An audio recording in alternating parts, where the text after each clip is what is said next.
ব্যক্তি থেকে পরিবার, সমাজ থেকে রাষ্ট্র, দেশ থেকে বিশ্ব সবকিছুর চালিকাই রাজনীতি। তাই রাজনীতির 10 দিক নিয়ে রাজকাহন নিবেদন করছে জি25 পাত। সাথে আছি আমি তাসনুভা তন্নি। রাজনৈতিক দলগুলোর দাবি অনুযায়ী আগামী ডিসেম্বর মাসকে সামনে রেখে ত্রয়োদশ নির্বাচনের প্রস্তুতি নিচ্ছে নির্বাচন কমিশন। তবে নির্বাচন কমিশন আগামী ডিসেম্বরকে টার্গেট করলেও এই ব্যাপারে সরকারের অবস্থান এখনো অস্পষ্টতাই রয়েছে। তারপরও ডিসেম্বরে ভোট করার লক্ষ্যে অংশীজনদের সাথে সংলাপ সহ প্রাথমিকভাবে 22টি কর্মপরিকল্পনা নিয়ে এগুচ্ছে সাংবিধানিক এই সংস্থাটি। সেই কর্মপরিকল্পনায় নির্বাচনের সুনির্দিষ্ট দিন তারিখ ঠিক করা না হলেও আগামী নির্বাচনে প্রার্থীদের সমান সুযোগ দিতে পোস্টারের ব্যবহার বন্ধ থেকে শুরু করে প্লাস্টিকের ব্যানার, কোনো বাস, ট্রাক বা অন্য কোনো যান্ত্রিক যানবাহন সহকারে জনসভা কিংবা মশাল নিয়ে মিছিল করার ঐতিহ্য বন্ধ সহ আরও বেশ কিছু পরিবর্তনের মাধ্যমে নির্বাচনী আচরণবিধির একটি খসড়া তৈরি করেছে নির্বাচন কমিশন। রাজনৈতিক দলগুলোর মতামত না নিয়েই ইসি বলছে তাদের তৈরি এই খসড়াটি প্রায় চূড়ান্ত। এখন এটি কমিশন অনুমোদন দিলেই সর্বসাধারণের জন্য প্রকাশ করবেন তারা। প্রায় চূড়ান্ত নির্বাচনী আচরণবিধির এই খসড়া কি আদৌ প্রার্থীদের নির্বাচনের মাঠে সমান সুযোগ নিশ্চিত করতে পারবে? রাজনৈতিক দলগুলোর মতামত উপেক্ষা করে এক ধাপ এগিয়ে যাওয়া ইসির এই পদক্ষেপকে কিভাবে দেখছে রাজনৈতিক দলগুলো? এসব নিয়ে আলোচনায় আজ রাজকাহন স্টুডিওতে আছেন বিএনপি চেয়ারপারসনের উপদেষ্টা হাবিবুর রহমান হাবিব, আছেন বাংলাদেশ বিপ্লবী ওয়ার্কার্স পার্টির সাধারণ সম্পাদক সাইফুল হক এবং আছেন জাতীয় পার্টির অতিরিক্ত মহাসচিব ও সাবেক সংসদ সদস্য ব্যারিস্টার শামীম হায়দার পাটোয়ারি। স্বাগত জানাচ্ছি আজকে রাজকাহনে। ব্যারিস্টার শামীম হায়দার পাটোয়ারি, আপনি নিজে নির্বাচন করেছেন এবং আপনি নির্বাচিত হয়েছেন, সংসদ সদস্যও ছিলেন। এই যে আসলে নির্বাচনী আচরণবিধির যে খসড়া প্রায় চূড়ান্ত বলছে নির্বাচন কমিশন, সবকিছু মিলে একটু জানতে চাই এই খসড়াগুলো যদি আসলে একেবারে চূড়ান্ত করা হয় তাহলে আসলে এই আচরণবিধিগুলো এবারের সামনে নির্বাচনে অনেকটাই আসলে প্রভাবিত করবে কিনা, কিংবা প্রার্থীদের জন্য আসলে যেই লেভেল প্লেইং ফিল্ডের কথা আমরা বলি সেই ধাপে আমরা আরো এক ধাপে এগিয়ে যেতে পারবো কিনা? দেখুন, পোস্টার থাকবে না এমন একটি লেখা আমরা পড়েছি, এটা দিয়ে ইলেকশন খুব একটা ইম্প্যাক্ট পড়বে না। আচরণবিধি তো হয় বাই রুলসের আন্ডারে, তার আগে অসংখ্য কাজ থাকে। সুষ্ঠু নির্বাচনের জন্য প্রথম যেটি কাজ, প্রশাসনকে নিরপেক্ষ করা। আমরা এই বিষয়ে অনেকগুলো সাজেশন দিয়েছিলাম, এই ইন দ্য মিন টাইম আমরা নির্বাচন কমিশনকেও দিয়েছি। প্রথম হচ্ছে সরকারের নিয়োগপ্রাপ্ত, সরকারের আশীর্বাদ পুষ্ট, সরকারের পদোন্নতিপ্রাপ্ত, সরকারের যাকে ডিসি করেছে, এসপি করেছে, টিওনো করেছে, ওসি করেছে, সেই লোকটা ভোটের দিন ওই সরকারের বাইরে স্বাধীন হবে কিভাবে? এটাই সবসময় মুড কোশ্চেন ছিল, আগেও ছিল, এখনও আছে। যে জন্যই কেয়ারটেকার গভর্নমেন্ট আসছে, যে 3টা মাস একটা পিউরিফাইড সময়, ডে 1 থেকে আগের ছক কেয়ারটেকার গভর্নমেন্ট তছনছ করে দেবে। এখন বাংলাদেশে যারা ডিসি হয়েছেন, এসপি হয়েছেন, টিওনো হয়েছেন, তারা প্রত্যেকেই বর্তমান সরকারের আশীর্বাদ পুষ্ট। বাজারে গুজব আছে যে ছাত্ররা তাদেরকে পদোন্নতি করেছে, ছাত্রদেরকে প্লেসমেন্ট করেছেন, গুজব আছে। যদি ছাত্রদের একটি দল থাকে, এই সরকারের আনুগত্যপূর্ণ একটি দল যদি ভোটে অংশগ্রহণ করে, এই প্রশাসন কিভাবে তাদের সাথে নিরপেক্ষ আচরণ করবে? কারণ লয়্যালটিটা ক্রিয়েট হয়ে যাবে। এইটা একটা বড় প্রশ্ন সামনে আসবে। সেজন্যই কেয়ারটেকার গভর্নমেন্টের প্রশ্নটা চলে আসে, যেটা আমাদের সংবিধানে আর্টিকেল 58 কতে ছিল। এখন সেটা সুপ্রিম কোর্ট আবার এই কেয়ারটেকার বাতিলেরটাকে বাতিল করেছে। এখানে অ্যাপিল ডিভিশনের রায় আছে, হয়তো বা একসময় আবার কেয়ারটেকার আসতে হবে। আরেকটা হচ্ছে নির্বাচন কমিশন। নির্বাচন কমিশনের অনেকগুলো দাঁত আছে, অনেকগুলো কামড় দেওয়ার ক্ষমতা আছে, কিন্তু দাঁত নাই। নির্বাচন কমিশন কাউকে ট্রান্সফার করতে বললে ট্রান্সফার হয় না, কাউকে ডিসিপ্লিন পজিশন দিতে বললে সেটা হয় না। তো আমরা একটা প্রপোজাল করেছিলাম যে নির্বাচন কমিশনের অটোমেটিক সেলফ এক্সিকিউটিং মেশিনারি থাকবে। অর্থাৎ নির্বাচন কমিশন যখন বলবে ট্রান্সফার, সে ট্রান্সফার, তার বেতন বন্ধ হয়ে যাবে। তাকে যদি সাসপেন্ড করে, সে সাসপেন্ড। এর জন্য তাকে আবার এস্টাবলিশমেন্টে যেতে হবে না, কারণ এস্টাবলিশমেন্টে আপনি যখন যাচ্ছেন, এস্টাবলিশমেন্ট সেক্রেটারি তো রুলিং পার্টির বা বর্তমান সরকারের, সেটা নির্বাচন কমিশনের না। এটা একটা ছিল। আর নির্বাচন কমিশনেরও সমস্যা আছে। প্রথম সমস্যা হচ্ছে সেখানে যারা কমিশনার হন অনেকেই আমলা ছিলেন, তারাও একটা লয়্যালটির ভিত্তিতে এখানে আসছেন। এবং সেক্রেটারি, জানি না এখন কি, বাট একটা সময় তো নির্বাচন কমিশনের সেক্রেটারি হতো অলওয়েজ সরকারের একজন সচিব। সরকারের একজন সচিবকে নির্বাচন কমিশনের সচিব করা হতো। কিন্তু নির্বাচন কমিশনের কর্মকর্তারা যথেষ্ট দক্ষ, সারা জীবন ভোট করেছেন এবং কম্পিটিটিভ পরীক্ষার মাধ্যমে নির্বাচন কমিশনে চাকরি করেন, পিএসসির মাধ্যমে। তাদের মধ্যে থেকে সচিব হওয়া উচিত। তাদের মধ্যে থেকে সচিব হলে কিছুটা নিউট্রালিটি আসবে। দেন আসবে, শেষ করে দিচ্ছি, দেশে যদি সর্বদলীয় ভোট হয় এবং প্রশাসন নিরপেক্ষ থাকে, অটোমেটিক অর্গানিক্যালি ভোট সুষ্ঠু হবে। দেশে যদি সর্বদলীয় ভোট না হয় বা প্রশাসন কোনো পক্ষ নেয়, ফেরেশতা হিসেবে এখানে সুষ্ঠু ভোট করতে পারবে না। অতীত ইতিহাস তাই বলে। জি, কিন্তু যে কথা আপনি বলছেন অনেক কিছুর আসলে সংস্কার প্রয়োজন। আচরণবিধি এই যে খসড়া আসলে আমরা প্রায় চূড়ান্ত বলতে শুনছি নির্বাচন কমিশনকে, সেই প্রায় চূড়ান্ত আচরণবিধির খসড়া দিয়েই আসলে একটি সুষ্ঠু নির্বাচন আমরা আদৌ পাবো কিনা, তার মানে সেটি নিয়েও তো প্রশ্ন থেকে গেল। সাইফুল হক, নির্বাচন কমিশন সমান সুযোগ নিশ্চিত করার ব্যাপারে যথেষ্ট গুরুত্ব দিচ্ছে প্রার্থীদের। শুধু কি আসলে আচরণবিধি খসড়া যেখানে যা কিছু পরিবর্তন করা হয়েছে বা যে ধরনের সংস্কার করা হয়েছে সেই সংস্কারের মধ্য দিয়ে এই সমান সুযোগ দেওয়া সম্ভব প্রার্থীদের? আপনাকে ধন্যবাদ।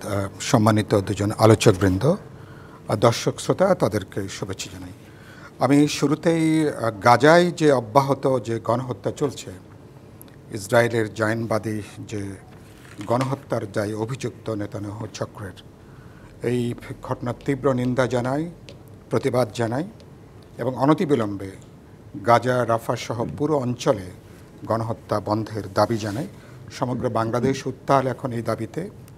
বাংলাদেশ আমরা আমাদের সংহতি জানাই স্বাধীন ফিলিস্তিন রাষ্ট্রের যে দাবি তার প্রতি, এবং আন্তর্জাতিকভাবেও মনে করি বাংলাদেশের জনগণের এই বার্তাটা সঠিকভাবে ইন্টারন্যাশনাল কমিউনিটিকেও ঠিক মতন দেওয়া দরকার।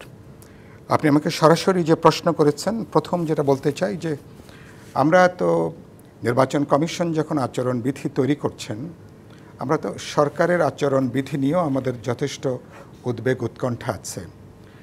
সেটা নিয়ে নিশ্চয়ই আপনার কোনো একটা অনুষ্ঠানে সেটা আমরা আলাপ আলোচনা করব আরেকটা দিন। তো সরাসরি যদি আপনার প্রশ্নের উত্তরে আসে, আমি প্রথম যেটা মনে করি যে গুরুত্বপূর্ণ স্টেক হোল্ডার হচ্ছেন রাজনৈতিক দলগুলো। রাজনৈতিক দলগুলোর সাথে আলাপ আলোচনা করেই আচরণবিধিটা চূড়ান্ত করা দরকার। তারা যদি এককভাবে এটা চূড়ান্ত করতে চান, অনেকগুলো যেমন ভালো হয়তো প্রস্তাবনা আছে, কিছু প্রস্তাবনা হয়তো বা বিতর্করও জন্ম দিতে পারে। তাদের উচিত হবে এটাকে খসড়াটাকে প্রকাশ করা, রাজনৈতিক দলগুলোকে যুক্ত করা, তাদের মতামত নেওয়া, তাদের সাথে আলাপ আলোচনা করে পরামর্শক্রমে এটাকে চূড়ান্ত করার জায়গা। আমি যেটা ব্যারিস্টার শামীম হায়দার পাটোয়ারি একটু আগে বলছিলেন, আমি মনে করি গোটা নির্বাচনটা এটা একটা কালেকটিভ একটা অর্কেস্ট্রা, মানে যৌথ একটা অর্কেস্ট্রার মতন। এখানে স্টেক হোল্ডার কারা? প্রধানত রাজনৈতিক দল, নির্বাচন কমিশন, এখন যে অন্তর্বর্তী সরকার আছেন তারা, এবং শেষত হচ্ছে প্রধান ভোটাররা, আমাদের জনগণ। তাদের একটা সম্মিলিত চেষ্টা হচ্ছে একটা অবাধ, নিরপেক্ষ, বিশ্বাসযোগ্য নির্বাচনের এটা হবে কি হবে না। সেদিক থেকে আমি প্রথম যেটা বলতে চাই যে সরকারের রাজনৈতিক সদিচ্ছাটা সবচেয়ে গুরুত্বপূর্ণ। শামীম হায়দার পাটোয়ারি কিছু প্রশ্ন উত্থাপন করলেন। সরকারের রাজনৈতিক নিরপেক্ষতা নিয়ে কি সবাইকে আমরা একমত? ইতিমধ্যেই সরকার নানা প্রশ্নের তারা জন্ম দিয়েছেন। তো সুতরাং নির্বাচন কমিশনে এখন যারা আছেন তাদের সাথে যদি আরও 10 জন ফেরেস্তাকে যদি আমরা যুক্ত করি, সরকার যদি সমস্ত স্টেক হোল্ডার, অংশগ্রহণকারী রাজনৈতিক দলগুলোর মধ্যে 100% তারা যদি নিউট্রালিটি রাখতে না পারেন, তাহলে নির্বাচন অবাধ, নিরপেক্ষ, বিশ্বাসযোগ্য নির্বাচন হবে না। সরকার রাজনৈতিক সদিচ্ছাটা খুব গুরুত্বপূর্ণ। 2 নম্বর হচ্ছে তারপরে রাজনৈতিক দলগুলোর যে সেই রাজনৈতিক দলগুলোর যে আলাপ আলোচনা। 3 নম্বর হচ্ছে নির্বাচন কমিশন। কিন্তু এই জায়গাটাতে আমি আপনাকে আরেকটি প্রশ্ন করতে চাই।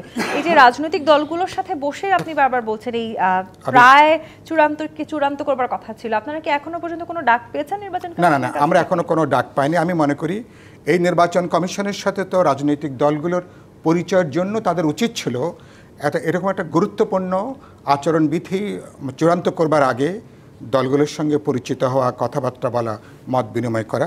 আরেকটা আমি বলতে চাই, ফিল্ড লেভেলে নির্বাচনটা করেন ডিসি সাহেবরা করেন, এসপি সাহেব করেন, থানার যারা ওসি এবং যারা দায়িত্ব থাকে তারা থাকেন, এবং তারা সরকারের রাজনৈতিক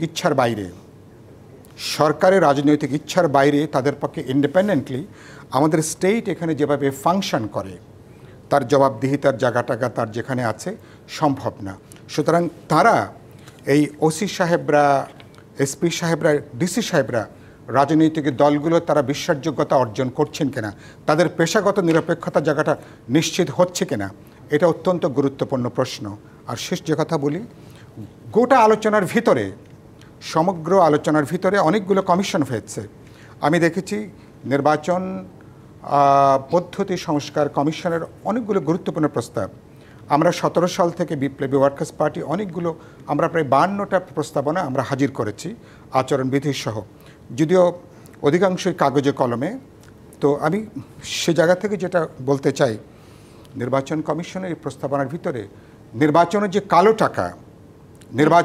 কালো টাকা এই টাকা বন্ধ করবার ব্যাপারে দৃশ্যমান কোনো ব্যবস্থা আমরা কিন্তু এ পর্যন্ত দেখিনি, যে কারণের জন্য গত পার্লামেন্টে আব্দুল হামিদ সাহেব একবার বলেছিলেন যে পার্লামেন্ট ইতিমধ্যে বিত্তবানদের একটা ধনীদের ক্লাবে পরিণত হয়েছে। যদি এটা চলতে থাকে তাহলে আগামী পার্লামেন্টও কিন্তু এখানে ব্যবসায়ী, দুর্নীতিবাজ এবং তাদের একটা ক্লাবে পর্যবেসিত হবে। আচরণবিধি গুরুত্বপূর্ণ, কিন্তু সেটাকে আমাদেরকে আরো দেখতে হবে।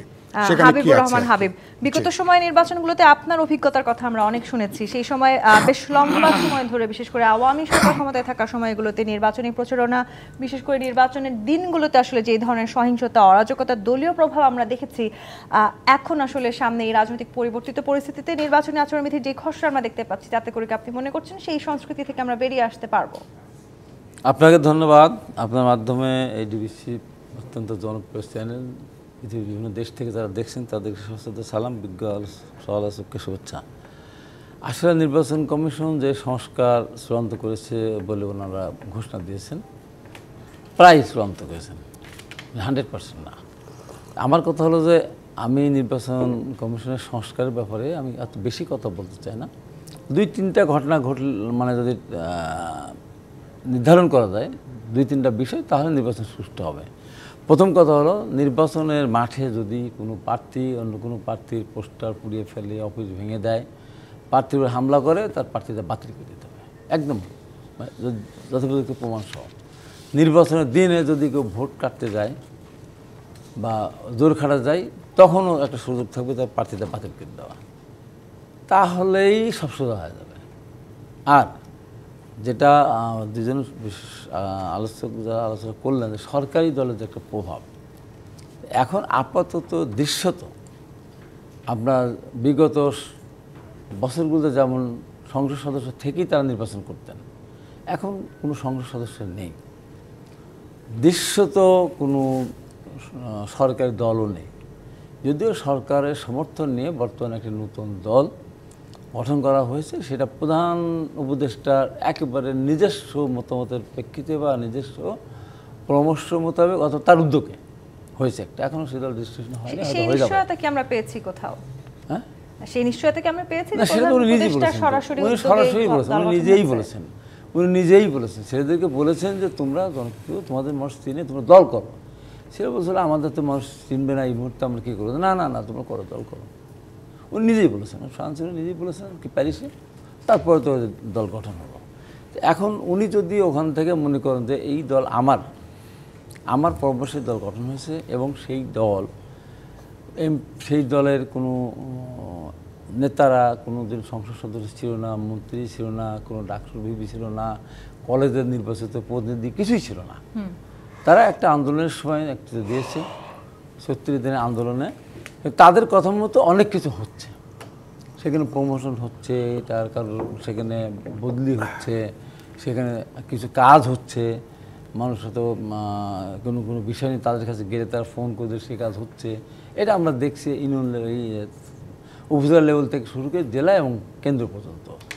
সেটাকেই যদি ধরে নেয় প্রশাসন, এরাই হলো সরকারি দল, তাহলে সেখানে ব্যারিস্টার শামীম হায়দার পার্টি যেটা বললেন, সেই সম্ভাবনা কি বিএনপি দেখছে?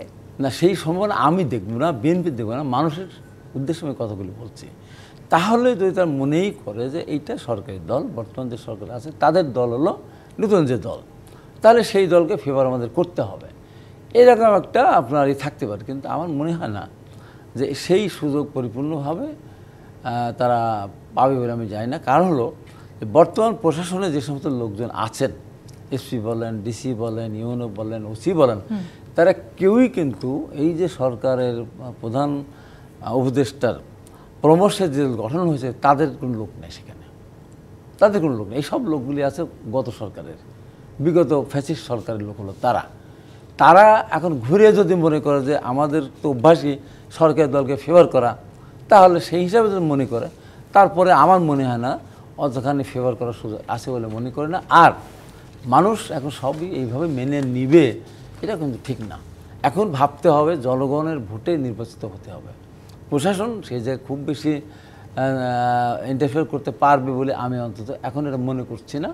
সেটা ভবিষ্যতে দেখা যাবে, তাদের কার্যক্রম ডিসেম্বর নির্বাচন হয়, তাহলে আমি মনে করি যে নির্বাচন কমিশন যেমন তারা প্রায় চূড়ান্ত করে ফেলেছে, আমি নির্বাচন কমিশনকে বলে এই সাহস নিয়ে আপনি ঘোষণা দিয়ে দেন, নির্বাচন ডেট ঘোষণা করে দেন।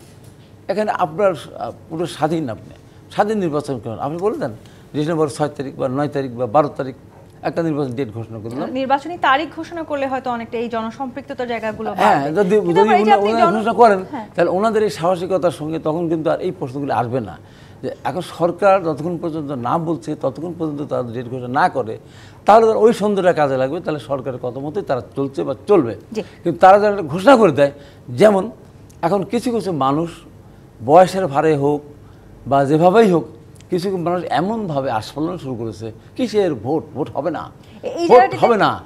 এই যদি এই নির্বাচন কমিশনের ভোট হবে, 5 তারিখ ভোট হবে, তাহলে কিন্তু নির্বাচন কমিশনের এই যে যেগুলো সংস্কার, এই সংস্কারগুলিকে সবাই কিন্তু মেনে নেবে। এই যে আপনি জনগণের ভোটের কথা বারবার বলছেন, আমি আপনারা তিনজন নিশ্চয়ই দীর্ঘদিন ধরে দেখেছেন আসলে জনগণের ভোট দ্বারা যে আসলে নির্বাচিত হতে হয় সেটা হয়তো বাংলাদেশের মানুষ ভুলেই গেছিল। কিন্তু এই জনগণের ভোট আসলে কিভাবে কিনে নিতে হয় কিংবা উপঢৌকন দিয়ে আসলে কিভাবে সেই ভোট আদায় করা যায় সেরকম একটি সংস্কৃতিও তো আমরা দেখেছি। এবারের এই আচরণবিধিতে খুব স্পষ্ট হয়ে বলা আছে প্রচারণামূলক কোনো বক্তব্য বা বক্তব্যে বা কোনো শার্ট, জ্যাকেট, ফতুয়া, ক্যাপ ইত্যাদি ব্যবহার করা যাবে না। ক্যাম্পে ভোটারদের কোমল পানীয় বা খাদ্য পরিবেশন বা উপঢৌকন দেওয়া যাবে না। তার মানে এই যে জনগণকে আসলে আমরা ব্যবহার করছিলাম নিজেদেরকে নির্বাচনে জয়ী করবার জন্য, সেখান থেকে আসলে আমরা কতখানি বেরিয়ে আসতে পারবো এবং এই সংস্কৃতি থেকে আমাদের আসলে পরিবর্তন হওয়ার জন্য সবচেয়ে বেশি গুরুত্ব রাজনৈতিক দলগুলোকে, রাজনৈতিক নেতাদেরকেই দিতে হবে কিনা এই প্রশ্ন উত্তর নিব। জি-25 প্রাথমিক রাজকাহন থেকে বিরতি নিয়ে ফিরছি, সাথেই থাকুন। আরও একবার আমন্ত্রণ জি-25 প্রাথমিক রাজকাহনে। ব্যারিস্টার শামীম হায়দার পাটোয়ারি, জনগণের ভোটে নির্বাচিত হতে হয় সেটি আসলে দীর্ঘদিন হয়তো বাংলাদেশের রাজনৈতিক নেতৃবৃন্দ ভুলেই যাচ্ছিলেন, কারণ তারা নানানভাবে আসলে ভোট নিয়েও ব্যবসা করেছেন। দিনের ভোট রাতে হয়েছে, সেই উদাহরণও আমাদের সামনে আছে। এবারে খুব স্পষ্টভাবে নির্বাচনী আচরণবিধিতে লেখা আছে কোনো ধরনের উপঢৌকন আসলে দেওয়া যাবে না। তার মানে এই যে আসলে জনগণের কাছ থেকে ভোট কিনে নেওয়ার যে সংস্কৃতি, সেখান থেকে আমরা বেরিয়ে আসতে পারবো কি? এইসব বাকওয়াস রিফর্ম এগুলো সবসময় আইনি ছিল, সবসময় ছিল, 72 সাল থেকেই আছে যে আপনি আর নির্বাচনকে প্রভাবিত করে ভোটারকে প্রভাবিত করে যদি মেনে চলেন তাহলে কেন বাকওয়াস? বাকওয়াস হচ্ছে এই কারণে যেটা ইমপ্লিমেন্ট করা অনেক কঠিন। কারণ এটা ইমপ্লিমেন্ট করতে গেলে একটা এলাকা, যদি একটা নির্বাচনী এলাকা আপনি ধরেন 8 থেকে 10 লক্ষ মানুষ, 4 লক্ষ ভোটার, প্রায় আপনার এখানে 147টা ওয়ার্ড, 147টা ওয়ার্ডে 800 মতো বুথ থাকবে। 800 বুথ একটা আসলে 300 আসলে 2.5 লক্ষ বুথ, এবং কাঁচা রাস্তা পাকা রাস্তা আছে। আপনি ম্যাজিস্ট্রেট থাকবে কয়জন যদি একসাথে ভোট হয় অ্যাট এ টাইম? একটা আসলে ম্যাজিস্ট্রেট থাকবে 2 থেকে 4 জন, স্ট্রাইকিং ফোর্স থাকবে, আর হলো বিডিআর থাকবে। তারা কাঁচা রাস্তায় যাবে না, তারা ভোট কেন্দ্রের আশেপাশে ঘোরাঘুরি করবে। ওই দেখবেন যে ম্যানিপুলেশন, যদি নির্বাচনকে সুষ্ঠু করার 100টা পদ থাকে, নির্বাচনকে ম্যানিপুলেট করার 110টা পদ থাকে। ওটা আওয়ামী লীগ খুব ভালো জানে। আপনি গুনছেন 120টা, বান্ডিল করছেন 100, আবার আপনাকে হারাতে হবে, জেতাতে হবে, তখন 80টাতে বলবে 100। এই যে হাতের কাজ, এটা ওই পোলিং এজেন্ট ধরতে পারে না। এই বিষয়ে টিওনো ডিসির একটা ইঙ্গিত দেয়, যে ইঙ্গিত দেয় ওই ইঙ্গিতই ইনফ্লুয়েন্সটা হয়ে যায়। ঠেকানো খুব কঠিন। ঠেকাবে কখন? মানসিকভাবে যখন প্রশাসন নিরপেক্ষ হবে। ঠেকাবে কখন? যদি জেলা ইলেকশন কর্মকর্তা মেইন প্রিজাইডিং অফিসার হয়, রিটার্নিং কর্মকর্তা হয়। যদি উপজেলা প্রিজাইডিং অফিসার বা উপজেলা নির্বাচন কর্মকর্তা উনি রিটার্নিং অফিসার হয়, ওই লাইনে কিন্তু সরকার হাঁটছে না। সরকার কিন্তু আগের আওয়ামী লীগের লাইনেই হাঁটছে। ফান্ডামেন্টাল রিফর্ম করছে না, ক্যামোফ্লেজ রিফর্ম দিচ্ছে। এগুলো হচ্ছে ক্যামোফ্লেজ রিফর্ম। খাওয়ানো যাবে না, চকলেট দেওয়া যাবে না, বিড়ি দেওয়া যাবে না, মেনে চলার দায়িত্ব তো আসলে রাজনৈতিক নেতৃত্বের। এটা আইডিয়ালিস্টিক কথা বলছেন। ভোটের মাঠে ওই যে কম্পিটিটিভস থাকলে এক পক্ষ অনিয়ম করলে আরেক পক্ষ করবে, এক পক্ষ অনিয়ম করে বলবে ওনার অনিয়মটা বন্ধ করেন, নাহলে আমি অনিয়ম করব। যখন কম্পিটিটিভনেস থাকবে না তখন এই থিওরিটা কাজ করবে না। ভোট সুষ্ঠু করে প্রার্থীরাই, ভোট সুষ্ঠু করে প্রার্থীর এজেন্টরাই। সেখানে মারামারি হবে, কম্পিটিশন হবে, ব্যালেন্স থাকবে। যেহেতু বিএনপি 2টি ভোটে অংশগ্রহণ করেনি, আরেকটি ভোটে প্রশাসন ন্যাক্কারজনকভাবে বিএনপির বিরুদ্ধে অবস্থান নিয়েছে, ওই ব্যালেন্সটা ছিল না। এখন সামনের ভোটে ওই ব্যালেন্সটা থাকবে, ওই ব্যালেন্সটা নিশ্চিত করেন। এর টাকা খরচ করে আপনি ঠেকাবেন কীভাবে? চর এলাকায় কেউ টাকা দিচ্ছে, ওখানে ম্যাজিস্ট্রেট গিয়ে ধরতে পারবে? মানে এটা অসম্ভব বিষয়। আপনি কোরআন ছুঁয়ে শপথ করাবেন যে কোরআন ছুঁয়ে শপথ করলে তুমি অমুককে ভোট দিবা, এটা হয় আমাদের দেশে। আপনি ঠেকাতে পারবেন? এগুলো পারবেন না তো। মন্দিরে মসজিদে গিয়ে আপনি ভোট চাবেন এক ফাঁকে, ম্যাজিস্ট্রেট আস্তে আস্তে আপনি চলে যাবেন, ফাইন করবেন, 5,000 টাকা করবেন। আমি 4.5টা ভোট করেছি, আমি জানি যে ভোট করতে গেলে লুকোচুরির খেলা হয়। যে প্রতিদ্বন্দ্বিতার কথা আপনি বলছেন, যখনই প্রতিদ্বন্দ্বিতা হবে তখন ভোট সুষ্ঠু হবে। যখন প্রতিদ্বন্দ্বিতা হবে না ভোট সুষ্ঠু। আর একটা রিস্ক আছে, যখন প্রতিদ্বন্দ্বিতা হবে না, যারা ভোটে অংশগ্রহণ করবে না, অতীত ইতিহাস বলে তারা শুধু অংশগ্রহণই করে না, তারা ভোটটা প্রতিহত করার চেষ্টা করে। সেই প্রতিদ্বন্দ্বিতার জায়গাটি যেমন প্রয়োজন আছে আসলে নির্বাচনে, তেমনি সেই প্রতিদ্বন্দ্বিতার মধ্যেই আসলে নির্বাচনী কিংবা গণতান্ত্রিক সৌন্দর্য। কিন্তু হাবিবুর রহমান হাবিব, নির্বাচনী প্রচারণাতেও আমরা হামলা হতে দেখেছি, বিরোধী দল নির্বাচনী প্রচারণায় হামলা করেছে, একেবারে সেটি নির্বাচনের দিন পর্যন্ত গিয়ে সেই হামলা, সংঘাত, সংঘর্ষ ঠেকেছে। তাহলে আসলে লেভেল প্লেইং ফিল্ড কি এখন আমাদের থেকে অনেকটা দূরে? আমি তো প্রথমেই বললাম, আপনি সংসদ সদস্য আছেন আর আমি সংসদ সদস্য নাই, তো এখানে ভোট হয় কী করে? বিগত নির্বাচন তো তাই হয়েছে। তো সেটা তো ধরেন হামলা হয়েছে আমাদের উপরে, আমি নিজে হামলা শিকার হয়েছি, হেলিকপ্টার এসেছে, আমাদের অনেক নেতা হেলিকপ্টার এসেছে, মহাসচিবের গাড়ি ভেঙে দিয়েছে, টুকু ভাইয়ের বউ মিছিলে হামলা করেছে, চোখ অন্ধ হয়ে গেছে একদম। সে অসংখ্য নেতা, গসদা, অ্যানি, শহীদুল চৌধুরী অ্যানি, আমাদের ব্যারিস্টার মাহবুবুদ্দিন খোকন, আমরা প্রায় 50 জন প্রার্থী মারাত্মকভাবে আহত হয়েছিলাম। যা পৃথিবীতে এই যে ভোট ব্যবস্থা শুরু হওয়ার পর সারা পৃথিবীতে এত মানুষ আহত হয়নি, এত প্রার্থী আহত হয়নি। এবং সারা পৃথিবীতে ভোট শুরু হওয়ার পর বা তফসিল ঘোষণার পর এত হাজার হাজার মানুষ সারা পৃথিবীতে গ্রেপ্তার হয়নি, সেই আদি যুগ থেকে যদি শুরু করে 100 বছর 150 বছর আগের থেকে। তো এইটা হয়েছে, সেটা তো একটা বর্বর সরকার ছিল। আজকে যেমন গাজাতে যে বর্বর ঘটনা ঘটছে, ট্রাম্পের মতো আরেক বর্বর, সেখানে বলতেছে ফিলিস্তিনি খালি করে দাও, গাজা এই এলাকা খালি করে দাও, সেখানে বাড়িঘর মারতে হবে। তো ওরা অনেক বর্বর সরকার ক্ষমতায় ছিল, ওটাকে আপনার কোনো কিছু ধরাই যাবে না, ও ধরার মধ্যেই পড়ে না। যে কারণে ওরা দেশ ছেড়ে পালিয়েছে। কোনো পৃথিবীতে দেখেছেন কোনো দেশ ছেড়ে পালিয়ে যায়? এইভাবে পালিয়ে যায়, দুপুরে খাবার খেতে পারে না, তার সবাই পালিয়েছে। আওয়ামী লীগের একজন এমপিকে আপনি দেখেন তো, নিয়ে আসেন তো আপনি এখানে, বলবো যে আপনি এখানে যাবেন 1 কোটি টাকা দেবো, আপনার টক শোতে 1 ঘন্টার জন্য যাবেন, আসেন, আনতে পারেন কেন? আসবে না। এত অপকর্ম তারা করেছে। একজন এমপি না, একজন বড় নেতা কেনেন না, চোখে দেখেন কোথাও আছে? তারা 16ই ডিসেম্বরে তারা ফুল দিতে যায়নি, কত কাপুরুষ তারা। 21শে ফেব্রুয়ারি কোথাও তারা ফুল দিতে যায়নি। তারা নূর হোসেন দিবসে সাহস করে গিয়ে দাঁড়াবে, স্বৈরাচার রিফাত গণতন্ত্র মুক্তি পাক না বলে ট্রাম্পের ছবি নিয়ে নেমেছিল। একদিকে এরা কাপুরুষ, আরেকদিকে এরা হলো কুৎসিত মনোবৃত্তির মানুষ। ঈদের মাঠে গিয়ে স্লোগান দেয় জয় বাংলা, আপনি বলেন তো, এই আমার লালপুরের নাটোরে সেখানে গোড়াগুড়ি পর্যন্ত হয়েছে। তো এই যে অসভ্য একটা সরকার ছিল, তো সেই অসভ্য সরকারের আমলে যেগুলি নির্বাচন হয়েছে ওখানে নির্বাচন করে না। হ্যাঁ, আমাকে আহত করলো, ক্ষতবিক্ষত হলো, ভোটটা হতে দাও, ভোটটা হতে দেবে না, রাতের বেলা ভোট কেটে নিল, দিনের বেলা টোটাল প্রশাসনকে নষ্ট করে গিয়েছে। আজকে এসপিডিসি তাদের, আমি তো বারবার বলতাম, তার পরিবারের কাছে গিয়ে, তার ওয়াইফের কাছে গিয়ে ডিসি ধমক দিতে পারতো না, এসপি তার ছেলেদেরকে ধমক দিতে পারতো না। স্টেট বলতো তোমরা ভোট চুরি করে মানুষকে দিয়ে আসতো, মানুষের অধিকার তোমরা কেড়ে নাও, তোমরা কিছু কথা বলো, তোমরা কিছু নীতিগত কথা বলো। তো এই যে ওই জায়গাটা নিয়ে গেছিলাম। তো এখন আমি মনে করি এই লোকগুলি কিন্তু এখন আছে, কিন্তু এই লোকগুলি এখন সোজা হয়ে চলবে এই কারণে, এই লোকগুলিই ছিল 46 সাল তারা ভোট কেটেছে, 48 ঘন্টা মানে আপনার রেজাল্ট বন্ধ করে দিয়ে একতর জাতীয় পার্টিকে জেল রাখল। 88 সালে তারা ভোট কেটে দিয়েছিল, এই আর্মি থেকে শুরু করে সবাই। এই মানুষগুলি 2001 না 91, 96, 2001 পর্যন্ত এই মানুষগুলি সুন্দর ভোট করেছে। কিসের ট্রান্সিশনের কথা বলেন? আমাদের এই বাংলাদেশের এই নির্বাচন কমিশনার যারা ছিল তারাই তো ভালো ভোট করেছে। একটা প্রার্থী আহত হয় না, কারো পোস্টার ছিঁড়ে, কারো অফিস ভাঙে নাই, মিছিলে হামলা হয় নাই, এটাই তো করেছিল, এই প্রশাসনটা ছিল। আবার 2008 সালে এসে যে নির্বাচনটা হলো, সব দায়িত্ব শুধু প্রশাসনের ঘাড়ে চাপিয়ে দিয়ে, সব দায়িত্ব প্রশাসনের ঘাড়ে, সব দায়িত্ব যারা সরকার থেকে তারা, এই দলগুলোরও তো দায়িত্ব আছে, রাজনৈতিক দলগুলো না, রাজনৈতিক দল, সরকারের অধীনে নির্বাচন হলে সেটা হবেই। এই দেশে সরকারের অধীনে নির্বাচন কোনোভাবেই সুষ্ঠু নির্বাচন কোনোদিনও ঠিকমতো হয়নি। 73 সালেও হয়নি। 79 সালে যখন বিএনপি নির্বাচন করে তখন অনেকখানি হয়েছিল, না হলে আওয়ামী লীগ 40টা সিট পেত না মইয়ারি দিয়ে।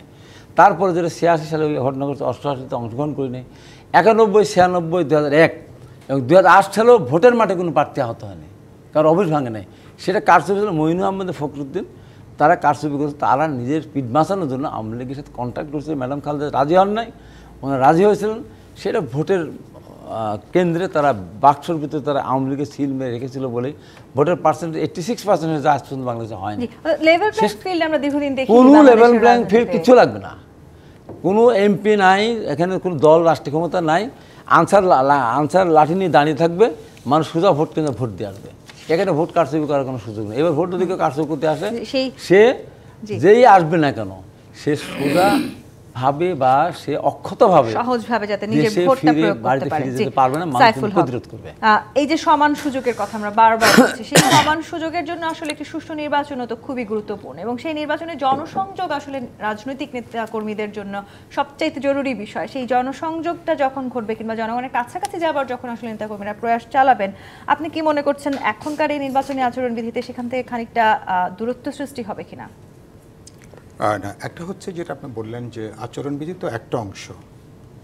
তার আগে যেটা বলছিলাম যে যেটা একটু আগে আলোচিত হচ্ছিল, সরকারের নির্বাচনকালীন সরকারি ভূমিকাটা আমার বিবেচনায় সবচেয়ে গুরুত্বপূর্ণ। সরকারের যদি প্রত্যক্ষ পরোক্ষভাবে তাদের যদি কোনো পক্ষপাত কাজ করে, কোনো দল, কোনো প্রার্থী, কোনো গোষ্ঠী, তাহলে কিন্তু নির্বাচন অনেক প্রস্তুতির পরও অবাধ নিরপেক্ষ করাটা প্রায় অসম্ভব। যেটা বললাম যে আপনি ডিসি সাহেব, এসপি সাহেব, ওসি সাহেব, এমনকি ইলেকশন কমিশনের সঙ্গে যারা যুক্ত থাকেন, টিএনও সাহেব, এসিলেন্ট এবং রিটার্নিং অফিসারের যে দায়িত্ব যারা আছেন, আমাদের এ পর্যন্ত জেলার যারা জেলা ম্যাজিস্ট্রেট এখন বলা হচ্ছে, অর্থাৎ জেলা প্রশাসক, এরপর যেটা জানতাম, তারা যদি রিটার্নিং অফিসার থাকেন, তো এটা আমাদের অতীত অভিজ্ঞতা বলছে তারা সরকারের ডিরেকশনে রাজনৈতিক আকাঙ্ক্ষার বাইরে অধিকাংশ ক্ষেত্রে তারা ভূমিকা পালন করতে পারেন না। এই বিষয়টা অত্যন্ত গুরুত্বপূর্ণ। এটা নিশ্চিত না হলে কিন্তু আপনি অন্যান্য যতই আপনি চেষ্টা করেন নির্বাচনকে বিশ্বাসযোগ্য করাটা কিন্তু সম্ভব হবে না। দুই, যেটা হচ্ছে, যেটা বলতে চাই, নির্বাচন তো এখানে কার্যত একটা ব্যবসায় পরিণত হয়েছে। কেন অন্য কোনো ব্যবসায় বাংলাদেশে গত 3 বছর নির্বাচনই হয়নি, কিন্তু অতীতে এখানে অন্য কোনো ব্যবসায় এত দ্রুত এত রিটার্ন পাওয়া সম্ভব না। নির্বাচনে মনে করেন যে 25 লাখ টাকা খরচ করার কথা, খরচ করছেন 50 কোটি টাকা। কারণটা কি? এটা তারা জনসভার ব্যাপার মনে করছেন, এটা একটা বিনিয়োগের মতন। যদি এমপি হতে পারেন আর কোনো মতে যদি তাদের সরকার যদি দল যদি ক্ষমতায় আসতে পারে, তাহলে এই 50 কোটি, তাহলে এই 50 কোটি 500 কোটি টাকাও রিটার্ন আসতে পারে। এই খেলা যদি বন্ধ করা না যায়, রাজনৈতিক সিদ্ধান্তের জায়গায় একটা পার্ট, টাকার ক্ষেত্রে কিছু আছে দৃশ্যমান ব্যয়, কিছু অদৃশ্যমান ব্যয় আছে। এই নির্বাচন কমিশন আপনি যেটা বলছিলেন, আচরণবিধির মধ্যে দৃশ্যমান ব্যয় কিভাবে কমানো যায়, নিয়ন্ত্রণ করা যায়, সে ব্যাপারে কিছু উদ্যোগ নিয়েছেন। আমি বিস্তারিত দেখার সুযোগ হয়, নিশ্চয়ই দেখার পরে আমরা আরও মন্তব্য করতে পারবো। কিন্তু অদৃশ্য ব্যয় ঠেকানোরও অনেক গুরুত্বপূর্ণ পার্ট আছে। শুধুমাত্র পার্লামেন্ট মেম্বাররা কেবলমাত্র আইন প্রণয়নে তারা কাজ করবেন, তাদের কোনো চাল গমের কোনো তাদের ঠিকাদারি অথবা তাদের কাছে তারা কোনো এলাকার স্থানীয় কোনো উন্নয়ন কাজের সঙ্গে তাদের খবরদারি মাতব্বরি করার যোগ্য যদি না থাকে, পার্লামেন্ট নির্বাচনে ইঁদুর দৌড় অনেকখানি কিন্তু বন্ধ হয়ে যাবে আর কি, অনেকখানি বন্ধ হবে। যদি নগদ নারায়ণের যদি কোনো সুযোগ না থাকে, কেবলমাত্র তারা শুধু আইন প্রণেতা আছেন, শুধু একটা যদি গুরুত্বপূর্ণ সংস্কার করতে পারেন, অর্ধেক সংকটের কিন্তু সমাধান হয়ে যাবে। তখন অনেকে নির্বাচনে তখন আসতে চাইবেন না। যারা দুর্নীতি করতে চান তারা এমপি পদ ব্যবহার করে, যারা ব্যবসা করবেন, যারা এটাকে শতগুণ, যারা এটাকে রিটার্ন যারা বাড়িয়ে তুলবেন, এই খেলা অনেকখানি বন্ধ হয়ে যাবে। করা যাবে কিনা আমি নিশ্চিত না, কারণ রাজনৈতিক দলগুলোতে ব্যাপারে একমত হওয়ার প্রশ্ন আছে। এ ধরনের অনেকগুলো গুরুত্বপূর্ণ প্রশ্ন। আর আপনি বললেন দূরত্বের যে প্রশ্ন, আমি মনে করি না নির্বাচন তো শুধুমাত্র তফসিল ঘোষণার ওই কদিনের প্রশ্ন না। যারা নির্বাচন করবেন এটা সারা বছরের কাজ। তারা জনগণের সাথে সম্পর্ক, জনসম্পৃক্তি, রাজনৈতিক, সামাজিক, সাংস্কৃতিক কর্মকাণ্ড অথবা ক্রীড়া ক্ষেত্রে বহুমাত্রিক কাজের সঙ্গে তারা যুক্ত থাকেন। ফলে তাদের একটা অর্গ্যানিক একটা যোগাযোগ সম্পর্ক থাকে জনগণের সাথে, ভোটারদের সাথে। একটা গুরুত্বপূর্ণ যেটা হাবিব ভাই বলছিলেন, সেটা হলো যে ভোটের ক্ষেত্রে কোনো মতেই কোনো অর্থাৎ ভোটের ব্যাপারটা, ভোট প্রদানে বাধা দেওয়া, সেটা কি বাড়িতে যেয়ে প্রত্যক্ষ পরোক্ষ হুমকি বলেন, অথবা পথে যে ভোট কেন্দ্রে বলেন, অথবা আপনি ঠিক করলেন যে মার্কায় ভোট দেবেন, সেখানে যে আপনাকে বাধ্য করলো, ভোট প্রদানে বাধা দেওয়াটা এটা একটা ফৌজদারি অপরাধের পর্যায়ে যদি আপনি আনতে পারেন কিনা, তো এই ধরনের অনেকগুলো ব্যবস্থা আপনাকে গ্রহণ করার প্রশ্ন আছে। হয়তো আমরা যাত্রাটা এবার শুরু করতে পারি, এক যাত্রায় সবকিছু করা যাবে এরকম না। রাজনৈতিক দলগুলো যদি সদিচ্ছা কাজ করে, ভোটারদেরকে যদি আমরা একটা চেতনার জায়গাটা আনতে পারি, যেটা বললাম একটা যৌথ অর্কেস্ট্রা, তাহলে হয়তো একটা ভালো জায়গায় যাওয়ার সুযোগ আছে। শামীম হায়দার পাটোয়ারি, আপনি সর্বদলীয় ভোটের কথা বলছিলেন, তার মানে সবগুলো দলের আসলে ভোটে অংশগ্রহণটা নিশ্চিত করাটা খুবই জরুরি। সেটি নিয়েও আসলে অনেক ধরনের আলোচনা সমালোচনা সৃষ্টি হয়েছে, বিশেষ করে নতুন রাজনৈতিক দল তাদের আসলে এই নির্বাচনে অংশগ্রহণ নিয়ে অনেক রকমের সমীকরণ পাল্টে যাওয়ার আভাস আমরা দেখতে পাচ্ছি। এই জায়গাটিতে আমি আসবো আপনার কাছে। জিপিএ ইস্পাত নিবেদিত রাজকাহন থেকে আরও একটি বিরতি নিয়ে ফিরছি, সাথেই থাকুন। জিপিএ ইস্পাত নিবেদিত রাজকাহন দেখছেন। ব্যারিস্টার শামীম হায়দার পাটোয়ারি, আপনি সর্বদলীয় ভোটের কথা বলছিলেন, তার মানে সবগুলো দলের ভোটে অংশগ্রহণ নিশ্চিত করাটা খুবই জরুরি, যেটি আমরা দীর্ঘদিন আসলে প্রায় অনিশ্চিত হতেই দেখেছি। নতুন রাজনৈতিক দল আসলে তারা যদি সামনে নির্বাচনে অংশগ্রহণ করে, সেটি নিয়ে আসলে পুরনো রাজনৈতিক দলগুলোর মাঝে এক ধরনের শঙ্কা কিংবা এক ধরনের আশঙ্কা আছে কি? 47টি দল আছে বাংলাদেশে, 48 দল হবে এবং তারা আন্দোলনে অংশগ্রহণ করেছে, রক্ত দিয়েছে, সাহসী আছে, বক্তব্য দিচ্ছে, তারা অংশগ্রহণ করে এমপি হতে পারে। আমার ব্যক্তিগত অ্যাসেসমেন্ট, লোকাল কনস্টিটিউয়েন্সিতে ভোট করা প্রায় 1000 লোক এজেন্ট লাগবে, 10,000 লোকের মোবিলাইজ লাগবে ভোটের দিন, এটা খুব কঠিন কাজ।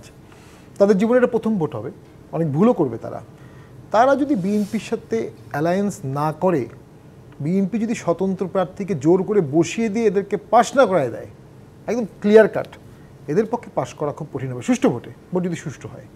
অন্তর্ভুক্তিমূলক ভোটের কথা আমি কেন বলি, বাংলাদেশে আসল সমস্যার মূল তো 14 সালের ভোট, যেটা এরশাদ স্যার চেষ্টা করেছিলেন ঠেকানোর, পারেননি, ব্যর্থ হয়েছে। বিএনপিও চেষ্টা করেছিল, ব্যর্থ। 14 সালের ভোটটা যদি না হতো অথবা ইনক্লুসিভ হতো ইন হোয়াট এভার ফরম্যাট, আমি মনে করি আজকের বাংলাদেশ এরকম হতো না। এখন 25-এ 26-এ গিয়ে যদি আরেকটা একতরফা ভোট হয়, আমার ক্ষুদ্র এক্সপিরিয়েন্স বলে বাংলাদেশ গাজার মতো হতে পারে, বাংলাদেশ কাশ্মীরের মতো হতে পারে, বার্লিন ওয়াল দেওয়া হতে পারে। এটা কিন্তু আবার পুরনো রাজনৈতিক দলগুলো নতুন এই রাজনৈতিক দলটিকে নিয়ে অনেকটা ভীত আছে এবং তারা না, ভীত থাকার মতো কিছু নাই। চাইছেও না যে তারা নির্বাচনভাবে আসুক। তরুণ রাজনীতিবিদ, তাদেরকে আমাদের উৎসাহ দেওয়া উচিত, সুযোগ দেওয়া উচিত। তাদের একটা সুযোগ পাওয়ার জন্য যোগ্য, এটা আমি মনে করি। সেটা তাদের আচরণ, কথাবার্তাও তাদেরকে প্রমাণ করতে হবে যে সিনিয়রদের কাছ থেকে তারা সুযোগ পাওয়ার যোগ্য। আরেকটি হচ্ছে, দেখুন ডক্টর ইউনূস স্যার চায়না গেলেন, ইন্ডিয়া গেলেন, মোদির সাথে মিটিং করলেন, আবার পাকিস্তানের সাথে বসতেছেন, ঘুরছেন, জাগলিং করছেন উইথ সুপার পাওয়ার। বাইডেন হারার পরেই পাওয়ার ব্যালেন্সটা ইমব্যালেন্স হয়ে গেছে। এখন ডক্টর ইউনূস স্যার বলেই তিনটা এখনো ব্যালেন্স করতে পারছেন, অন্য কেউ পারবে না।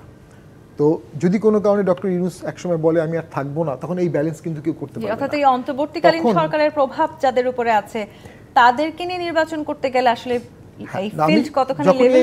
রিজিওনাল ব্যালেন্সটা নষ্ট হয়ে যাবে, তখন বাংলাদেশের একটা ফুল কনফ্লিক্ট জোন হয়ে যাবে। সেটা নিশ্চয়ই আমরা প্রত্যাশা করতে সেটা আমরা চাই না। একটা অন্তর্ভুক্তিমূলক ইলেকশন বাংলাদেশকে কনফ্লিক্ট জোন থেকে বাঁচাবে। সাইফুল হক, এই যে আমরা বারবার আসলে দেখছি যে পুরনো রাজনৈতিক দলগুলো এই অভিযোগ করছেন বা এটা নিয়ে অনেক আলোচনা সমালোচনা আছে যে নতুন রাজনৈতিক দলের প্রতি অন্তর্বর্তীকালীন সরকারের এক ধরনের প্রভাব আছে কিংবা তাদের এক ধরনের ছায়া আছে তাদের উপরে, সেইটি আসলে একটি বড় কারণ হতে পারে কিনা, সামনে নির্বাচনও লেভেল প্লেইং ফিল্ড হবে কিনা সেটিকে প্রশ্নবিদ্ধ করছে কি?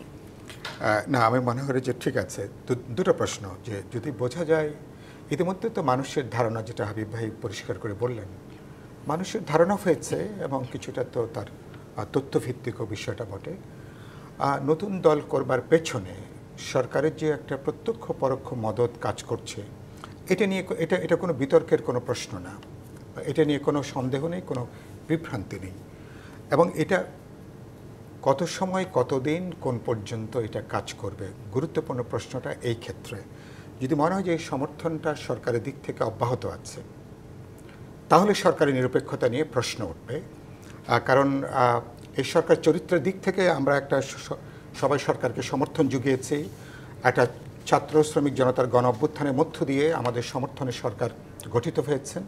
চরিত্রের দিক থেকে সরকার যেন অদলীয় নিরপেক্ষ সরকার, খেয়াল করবেন, অদলীয় নিরপেক্ষ সরকার। বিশেষ কোনো ইডিওলজি, বিশেষ কোনো দল, বিশেষ কোনো গোষ্ঠীকে বিশেষ কোনো আনুকূল্য দেখানোর সুযোগ নেই এই সরকারের জন্য। তারা যদি এটা দেখাতে চান, তাহলে সরকার নিরপেক্ষতা যদি প্রশ্নবিদ্ধ হয়, এই সরকারের অধীনে আগামীতে রাজনৈতিক দলগুলো নির্বাচন করতে চাইবে কিনা, সে প্রশ্ন আজকে না হলে কালকে, কালকে না হলে পরশুদিন অনেক বড় প্রশ্ন আকারে উত্থাপিত হবে। সুতরাং এই সরকারের উচিত হবে তাদের এই অদলীয় দল নিরপেক্ষ চরিত্রের বৈশিষ্ট্যটাকে সামনে আনা, সব দলগুলোর সাথে, জনগণের নানা অংশের সাথে তাদের একটা যে তাদের গ্রহণযোগ্যতার যে প্রশ্ন, সেটা গুরুত্বপূর্ণ। ছাত্রদের দলকে আমরা স্বাগত জানিয়েছি, তাদেরকে আমরা অভিনন্দন জানাই। তাদের জন্য সমস্যা, তাদেরকে ধরুন যদি এরকম, তারা যদি সরকারের ছায়া থেকে যদি দলটা করতে হয়, তাদের যেটুকু সম্ভাবনা, সেই সম্ভাবনা কিন্তু অনেকখানি প্রশ্নবিদ্ধ হবে, অনেকখানি কিন্তু বিনষ্ট হওয়ার ঝুঁকি এই থাকবে। প্রশ্নবিদ্ধ তাদেরও হলে- উচিত হবে ইন্ডিপেন্ডেন্টলি সরকারের ছায়া থেকে বেরিয়ে এসে অন্যান্য দলগুলো যেভাবে দল করছেন সেইভাবেই জনগণের যেটা। সেই স্ট্রাগলের জায়গা থেকে দলটাকে জি, দাঁড় করান, এসব- তাহলে দলটার ভবিষ্যৎ আছে। জি, এবারের ইসি আসলে স্বাধীনভাবে কাজ করছে সেটি আমরা বারবার খুব স্পষ্টভাবে বলতে শুনছি, কিন্তু প্রস্তুতিমূলক কাজগুলো করতে গিয়ে দেখা যাচ্ছে বেশ কিছু ক্ষেত্রে সরকারের সাথে ইসির কিছুটা দূরত্ব সৃষ্টি হয়েছে এবং রাজনৈতিক দলগুলোর সাথেও দূরত্ব সৃষ্টি হচ্ছে। এই দূরত্ব আসলে আমরা কমাবো কি করে? হাবিবুর রহমান হাবিব। এই দূরত্ব কমে যাবে ইসির নির্বাচন ডেট ঘোষণা করে দিক, সেটা স্বাধীন প্রতিষ্ঠান। তাহলে এবারে আর যেটুকু তাদের নিয়ে আমাদের আশঙ্কা ছিল সেটুকু কেটে যাবে, যে না তারা কাউকে ফেভার করবে না, যেহেতু তারা স্বাধীন, তাদের মধ্যে তার নির্বাচন ডেট দিচ্ছে, তফসিল ঘোষণা করে দিচ্ছে, অতএব এদের পক্ষে নিরপেক্ষ নির্বাচন করা সম্ভব। আর যদি এখান থেকে আবার তারা সরকারের কথা মতো যদি পিছাতে থাকে, তখন তো অবশ্যই সন্দেহ আসবে এবং সেটা তাদের জন্য বুমেরাং হবে, কেউ তখন বিশ্বাস করবে না তাদেরকে। এখন তো এভাবে বলছে যে ডিসেম্বরকে ধরেই আমরা নির্বাচনের পথে এগুচ্ছে, এরপরে যদি বল না ডিসেম্বর না ওই বছর ডিসেম্বর, ওই জুলাই, ওই জুন, তাহলে কিন্তু তাদের এই যে তাদের যে নিজস্ব যে একটা শক্তি বা একটা ক্ষমতা বা স্বাধীনতা যেটা আছে সেটা তখন হারিয়ে যাবে এবং মানুষ মনে করবে যে এদের দ্বারা সম্ভব নির্বাচন সম্ভব না। একটা জিনিস আমাকে বুঝতে হবে যে পুলিশ এজেন্টরা ধরতে পারে নাই যে ভোট কেন্দ্রে যে পুলিশ তো যেতেই পারে নাই, ধরবে কী করে? পুলিশ তো থাকতেই পারেনি, তো সেখানে ভোট গুনবে কী করে? আর 2024 সালে ভোট আমরা ঠেকাতে যাইনি, আমরা মানুষকে ভোট কেন্দ্রে যাবেন না, আমরা যাইনি। এখন সরকারের উচিত একটা সুন্দর নির্বাচন অনুষ্ঠান করা, আর যারা নতুন দল তাদের প্রতি আমাদের কোনো রকমের অনীহা নেই, কারণ তারা সামনে এগিয়ে যায়। আর বিএনপি আমরা তো মোটেই আতঙ্কিত না, তাই আমাদের সেই আত্মবিশ্বাসটা আছে। 2024 সালের 7 জানুয়ারি নির্বাচন যদি সব দল মিলে করতো, আমি নিশ্চিত বিএনপি 200 থেকে 250 সিট, অর্থাৎ আমরা আসলে সেখানে সামনে আমাদের নির্বাচন ভয়ের কোনো কিছু কারণ নাই। আমি মনে করি ইসি একটা স্বাধীন একটা কমিশন হিসাবে তারা কাজ করবে, সেই প্রত্যাশা আমরাও রাখতে চাই এবং সব রাজনৈতিক দল সেই নির্বাচনে অংশগ্রহণ করবে সেই প্রত্যাশাও রাখতে চাই। হাবিবুর রহমান হাবিব, ব্যারিস্টার শামীম হায়দার পাটোয়ারি, সাইফুলকে অসংখ্য ধন্যবাদ আজকে রাজখানে সময় দেওয়ার জন্য। আজকের মতো বিদায় নিচ্ছি জি25 প্রাথমিক রাজখান থেকে। ফিরবো আগামীকাল রাত 10টায় নতুন রাজকাহন নিয়ে। ডিবিসির সঙ্গেই থাকুন।